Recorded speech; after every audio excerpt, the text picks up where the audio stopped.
Welcome. In this video, we will tackle the coding problem known as smallest string with swaps.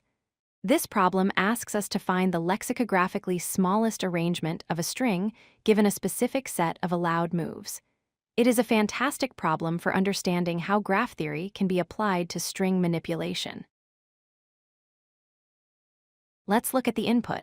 You are provided with a string and a list of pairs.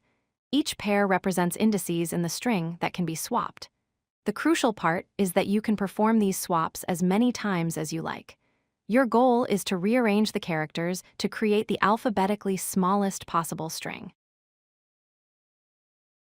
The key insight lies in the property of transitivity. If you can swap index A with index B, and you can also swap index B with index C, then you can effectively swap index A with index C by performing a sequence of swaps. Any character in a connected chain of indices can move to any other position in that chain. This leads us to a graph representation. Treat the indices of the string as nodes in a graph. The allowed swap pairs are the edges connecting these nodes. The problem then simplifies to finding which indices are connected to each other. If a path exists between two nodes, their characters can be interchanged.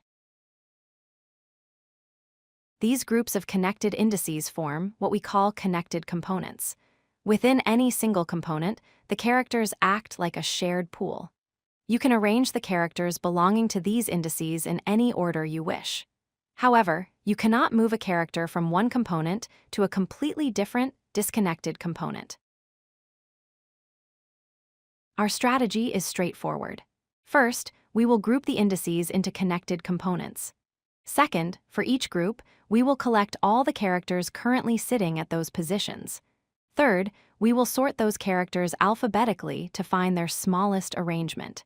Finally, we place the sorted characters back into the sorted indices of the string. To implement this, we start by building an adjacency list to represent the graph. Then, we iterate through the indices from 0 to n-1. If we encounter an unvisited index, we launch a traversal, like depth-first search or breadth-first search, to find all indices in that component. We collect the characters, sort them, and place them back into the string. Let's walk through an example. Suppose our string is dcab. Our swap pairs allow us to swap index 0 with 3 and index 1 with 2. Visually, we see that 0 and 3 are connected and 1 and 2 are connected. These form two separate groups. Now we look at the components. Component 1 involves indices 0 and 3, which hold the characters D and B. Sorting these gives us B and Component 2 involves indices 1 and 2, holding C and A. Sorting these gives us A and C. We now reconstruct the string. We place the sorted characters back into their respective indices. B goes to index 0, A goes to index 1, C goes to index 2, and A goes to index 3. The original string dcab has been transformed into backed, which is the lexicographically smallest result. The time complexity is dominated by the sorting step.